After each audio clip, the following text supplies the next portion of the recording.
एक ऐसा emergency injection जो कि सांप के जहर को भी ये काट देता है, इस इंजेक्शन के बारे में जानने वाले हैं। जी हाँ, मैं आज बताने वाला हूँ आपको एट्रोपिन सल्फेट, एट्रोपिन इंजेक्शन के बारे में आज की इस वीडियो में डिस्कस करने वाले हैं।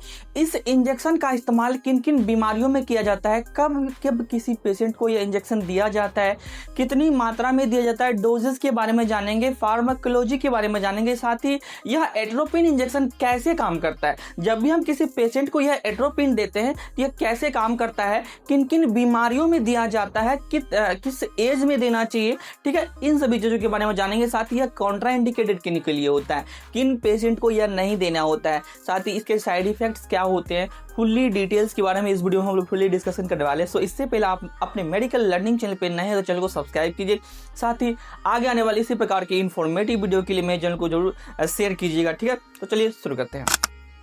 फर्स्ट हम लोग एट्रोपिन के बारे में जानेंगे, जो कि बहुत ज़्यादा इस्तेमाल होने वाली एक मेडिसिन होती है, हालांकि इसे एक इमरजेंसी कैटेगरी में रखा गया है। चलिए सबसे पहले जानते हैं एट्रोपिन जो होता है, एट्रोपिन इंजेक्शन हमारा क्या होता है, ठीक है। एट्रोपिन के बेसिक डिटेल्स के बारे में जान लेते हैं। एट्रोपिन एक anti cholinergic and anti muscarinic medicine है। Anti cholinergic and anti muscarinic क्या होता है, यानी ये एसिटाइल कोलिन एक केमिकल होता है हमारे बॉडी में, जो कि आपके बॉडी में सेक्रेशंस कराने के लिए, या फिर थूक निकलना है कितना थूक निकलना है, या फिर पसीना निकलना है कितना पसीना निकलना है, कम निकालना है ज़्यादा निकलना है, तो इस रिसेप्टर्स को खोलने का काम करती है acetyl choline.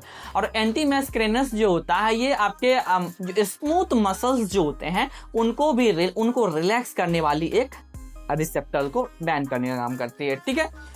Which blocks the muscarinic receptor, muscarinic receptor को ब्लॉक करता है, block the muscarinic receptors of acetylcholine in the body. यानी मैंने पहले ही बता दिया कि मैस्कुलिनिक रिसेप्टर्स को ये ब्लॉक करता है। किस रिसेप्टर्स को ब्लॉक करता है, तो मैस्कुलिनिक रिसेप्टर्स को ब्लॉक करता है। और ये मैस्कुलिनिक रिसेप्टर्स जो होता है किस एंजाइम के कारण खुलता है, तो यह जो होता है आपको एसिटाइल कोलिन के कारण खुलता है। विच काउज हार्ट रेट इंक्रीज, यानी ये जो मेडिसिन होता है, इस मेडिसिन को जब भी देंगे तो आपका हार्ट रेट इंक्रीज कर देगा, ठीक है, हार्ट रेट इंक्रीज कर देगा। कहने का मतलब क्या, इसे ब्रेडिकार्डिया में यूज कर सकते हैं।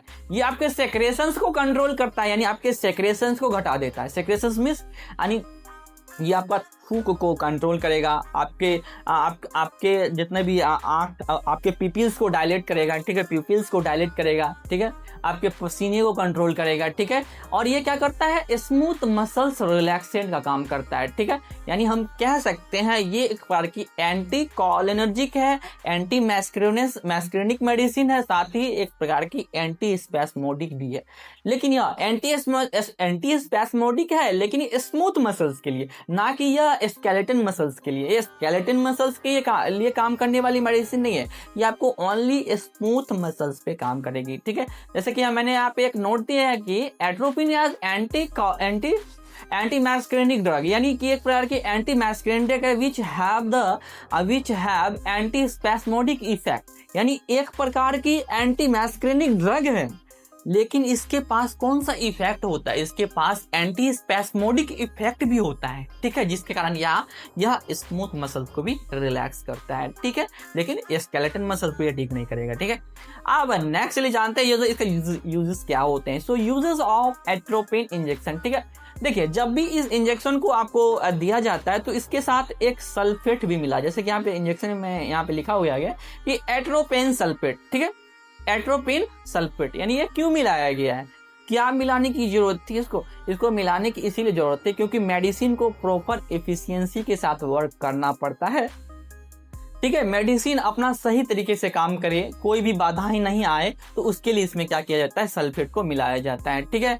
अब चलिए ये इसमें क्या देखने को मिलता है, यूजेस के बारे में जानते हैं। तो इसका यूज जो होता है आपको सिम्पटोमेटिक ब्रेडिकार्डिया, यानी ये किस में यूज होता है, तो यह सिम्प्टोमेटिक ब्रेडिकार्डिया, यानी किस ब्रेडिकार्डिया में, यानी आपका हार्ट रेट जब भी घट जाता है, ठीक है, आपका हार्ट रेट जब भी घट जाता है तो हार्ट रेट घटने के कंडीशन में इस मेडिसिन को दिया जाता है, ठीक है। इस मेडिसिन को जब भी देते हैं तो यह हार्ट रेट को इंक्रीज कर देता है, यानी हार्ट रेट को बढ़ा देता है, ठीक है।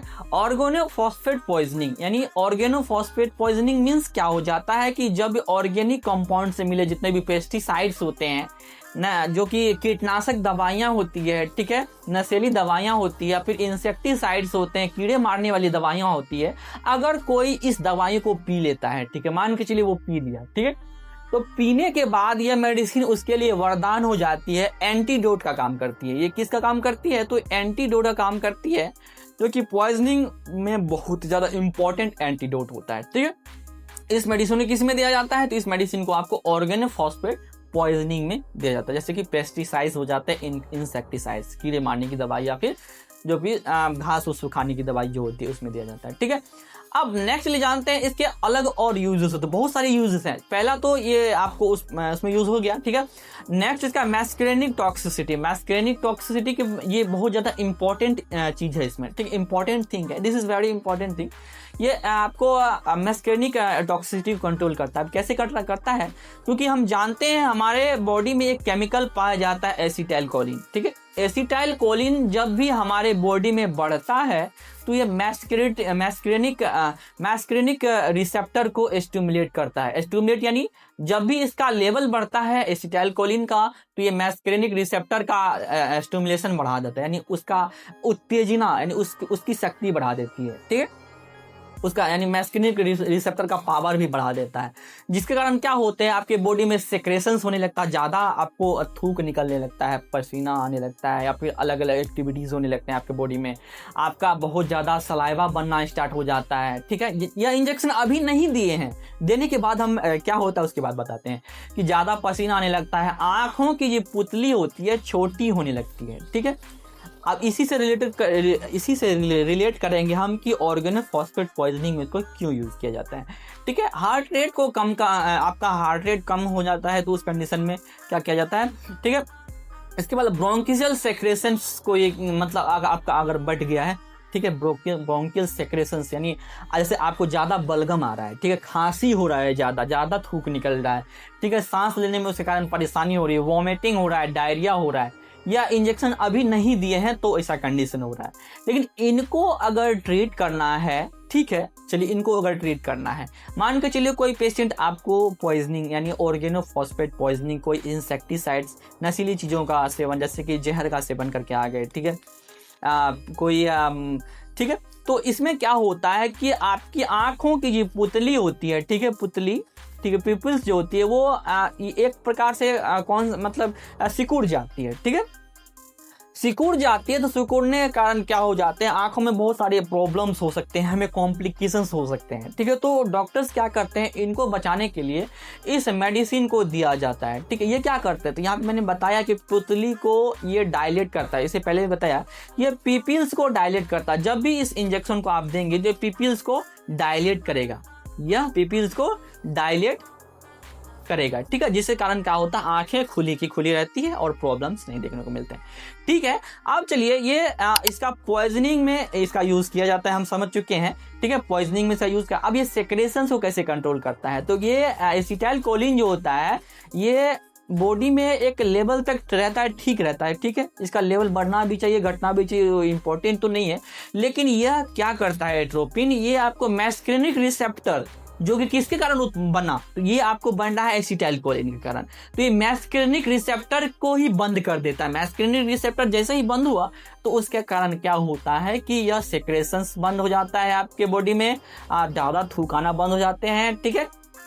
कब इसका इंपॉर्टेंट कब आपको ज़्यादा थूक निकलने की जरूरत नहीं, ऑपरेशन थिएटर में, ओटी में, क्योंकि जब भी हम पेशेंट को एनेस्थीसिया देते हैं तो एनेस्थीसिया देने के बाद क्या होता है कि पेशेंट को ज़्यादा थूक नहीं निकलना चाहिए, पेशेंट को ज़्यादा उल्टी नहीं होना चाहिए, पेशेंट की हार्ट की एक्टिविटी प्रॉपर नॉर्मल से भी अच्छा होना चाहिए, ठीक है। तो ये हार्ट के एक्टिविटी को मेंटेन करता है, यानी हार्ट के हेल्थ को भी ये सपोर्ट करता है, ठीक है, ये मेडिसिन, ठीक है, ठीक है। आप समझ चुके होंगे कि यह मैस्करेनिक इफेक्ट क्या होता है, ठीक है। अब नेक्स्ट चलिए जानते हैं यूज आपका अनदर यूज क्या होता है। हमने पहले बता दिया कि प्री एनेस्थेटिक मेडिकेशन के रूप में इसका इस्तेमाल किया जाता है ओटी में, ठीक है, तो पीछे डिस्कस कर चुके हैं। यानी बिफोर सर्जरी से पहले इसको दिया जाता है, ठीक है। अब IM दिया जाता है या फिर IV दिया जाता है, हम आगे डिस्कस करेंगे। और ये कार्डियक सपोर्ट भी करते हैं, यानी आपके जो दिल होती है, दिल, ठीक है, आपके दिल को भी ये सपोर्ट करता है, ठीक है। और ये ड्यूरिंग सर्जरी यानी ड्यूरिंग सर्जरी इसको सेक्रेशंस यानी जैसे कि सलाइवा हो गया, थूक को कंट्रोल करता, ज़्यादा थूक नहीं आना चाहिए, क्योंकि वो अगर ट्रैकिया में चल गया, आपके मुंह का थूक अगर ट्रैकिया में चल गया तो प्रॉब्लम्स क्रिएट कर सकते हैं। पसीना को कंट्रोल करता है, बलगम को कंट्रोल करता है ये मेडिसिन ड्यूरिंग सर्जरी यानी प्री एनेस्थेटिक मेडिकेशन। ठीक है, अब नेक्स्ट ले जानते हैं ये जो मेडिसिन होता है इनके अनदर यूजेस भी होते हैं। किनका कैसे यूज किया जाता है, तो अलग, जैसे कि इसका यूज जो होता है स्नेक बाइट में भी किया जाता है। ठीक है, स्नेक बाइट में हम पहले ही बता दें कि स्नेक बाइट जो ऐसे प्रॉब्लम होता है जिसमें क्या होता है, अगर आपको कोई सांप काट लेता है तो सांप के काटने यानी स्नेक बाइट के इलाज में एट्रोपिन दिया जाता है। ठीक है, खासकर कब दिया जाता है, जब आपको न्यूरोटॉक्सिक स्नेक जैसे कोबरा या फिर करेत जैसे सांप अगर काट लिया आपको, तो उस कंडीशन में इसको दिया जाता है। ये क्या करता है, जब भी आपको न्यूरोटॉक्सिक स्नेक काटता है तो आपका पिपिल जो होता है वो सिकुड़ने लगता है। तो उस सिकुड़ने से बचाने के लिए क्या किया जाता है, आपका पिपिल सिकुड़ने लगता है, आपका हार्ट रेट जो होता है स्लो होने लगता है। तो हार्ट रेट को स्लो नहीं होना चाहिए, हार्ट रेट तो प्रॉपर मेंटेन होना चाहिए ना। तो ये क्या किया जाता है, इसको atropine prevent the bradycardia and other serious side effects. यानी ये आपके ब्रेडिकार्डिया यानी आपके हार्ट रेट जब भी घट रहे होंगे तो उनको ये क्या करेगा, उनको बढ़ा देगा। ठीक है, सांप काटेगा तो आपका हार्ट रेट घटने लगेगा, तो आपके हार्ट रेट को ये बढ़ा देगा। ठीक है, और आपके पिपिल्स को भी डायलेट करेगा। पिपिल्स को डायलेट यानी आपके आंख को ये बंद नहीं होने देगा, चाहे वो लाइट ज़्यादा रहे या फिर लाइट कम रहे, आपके आंख को बंद नहीं होने देगा। ठीक है, नेक्स्ट चलिए जानते हैं जो होता है ये मेडिसिन के जो कुछ काउंटर इंडिकेशंस होते हैं, कुछ साइड इफेक्ट्स होते हैं, उनको भी जानना जरूरी होता है, क्योंकि एक मेडिसिन का एक्सपर्ट बनना ये एक बहुत नॉर्मल बात नहीं, बहुत ही स्ट्रगल वाला लाइफ होता है। ठीक है, चलिए अब काउंटर इंडिकेशंस क्या होते हैं, साइड इफेक्ट्स क्या होते हैं। तो इट्स सेफ इन प्रेगनेंसी, यानी प्रेगनेंसी में यह सेफ होता है, कोई प्रॉब्लम्स इसमें देखने को नहीं मिलते। बाकी आप जिनको ट्रैकीकार्डिया यानी जिनका हार्ट रेट बहुत ज़्यादा बढ़ा रहता है, जिनका हार्ट रेट बहुत ही ज़्यादा बढ़ा रहता है उनको बस नहीं देना है। ठीक है, बाकी इसके साइड इफेक्ट्स क्या देखने को मिलते हैं, ड्राई माउथ। अब ये ड्राई माउथ क्या होते हैं, ड्राई माउथ इसीलिए होता है क्योंकि ये सेक्रेशंस को बंद कर देता है, यानी एसिटाइल कोलिन के जो इफेक्ट होते हैं, मैस्क्रोनिक इफेक्ट, उनको बंद कर देता है। इसके कारण क्या हो जाता है, सेक्रेशंस बंद हो जाता है, आपका लिप्स सूखने लगता है। देखते होंगे कि ओटी में जब भी पेशेंट को लिटाया जाता है ज़्यादातर उसको देखने को मिलता है कि उसका होंठ सूखने लगता है, वो पानी मांगता है, बोलता है कि थोड़ा सा पानी दे दीजिए, थोड़ा सा पानी दे दीजिए। क्यों बोलता है, क्योंकि हमने उसको क्या दिया है, एट्रोपिन इंजेक्शन दिया है। ठीक है, ये पिपिल्स को डायलेट करता है। ठीक है, और आपके ब्लड विजन कर देता है थोड़ा साइड, ये कॉमन साइड इफेक्ट है। ठीक है, ये आपको देखने को मिलेगा, ये भी कॉमन साइड इफेक्ट है। ठीक, ज़्यादा समय के लिए देखने को नहीं मिलता है। फास्ट हार्ट रेट हो जाता है। ठीक है, ये ट्रैकीकार्डिया कर देता है। ठीक है, और यूरिन रिटेंशन या आपके पेशाब ज़्यादा जमा आपके बॉडी में हो सकता है। ठीक है, कॉन्स्टिपेशन की समस्या आपको देखने को मिलती है। हालांकि जितने भी ये साइड इफेक्ट है ना, आपको ज़्यादा समय के लिए देखने को नहीं मिलेगी, ये आपको जो होता है 5 to 10 मिनट्स ओनली देखने को मिलते हैं। ठीक है, 10 to 15 मिनट्स मैक्सिमम, अगर 15 मिनट्स से 20 मिनट्स 20 मिनट से आपको ज़्यादा ये देखने को नहीं मिलेगा। ठीक है, चलिए अब नेक्स्ट ले जानते हैं ये जो मेडिसिन होता है हाउ टू यूज, यानी एट्रोपिन का इंजेक्शन का इस्तेमाल जो होता है कैसे करना होता है, how to use the atropine injection. तो इसका इस्तेमाल जो होता है हम 3 तरीकों से कर सकते हैं। पहले तो आईवी कर सकते हैं, इंट्राविनस यानी नसों में दे सकते हैं। ठीक है, नसों में दे सकते हैं, आईएम दे सकते हैं, इंट्रामस्कुलर मांसपेशियों में दे सकते हैं, एससी सबक्यूटेनियस दे सकते हैं, हम चमड़ी के नीचे दे सकते हैं। ठीक है, स्किन के नीचे दे सकते हैं। डोजेस की बात करें तो 0.5 to 1 mg for every 4 to 5 minutes, यानी प्रत्येक 4 से 5 मिनट में इसको रिपीट किया जा सकता है। इस मेडिसिन को प्रत्येक 4 से 5 मिनट में इसको रिपीट किया जा सकता है। अगर आप क्या करते हैं, आईएम और एससी देते हैं, सबक्यूटेनियस देते हैं, तो आप डायरेक्ट दे सकते हैं। इसको किसी भी जो होता है एक्स्ट्रा फ्लूइड के साथ या फिर एनएस के साथ या फिर डिस्टिल वाटर के साथ घोलने की कोई जरूरत नहीं है। ठीक है, लेकिन अगर आप इसे आईवी देते हैं तो आईवी आपको डायरेक्ट नहीं देना है, क्योंकि ये मैस्क्रेनिक इफेक्ट के जो भी प्रोसेस होते हैं उसको जल्दी कंट्रोल कर देगा, जिसके कारण क्या होते हैं, गला सूख जाएगा आपका। तो ये इसको घोल के ही देना चाहिए जब आईवी देते हैं। ठीक है, तो गला को जल्दी सुखा देगा। इससे बचने के लिए क्या करना पड़ेगा, हमको इसको स्लो अमाउंट में देना पड़ेगा।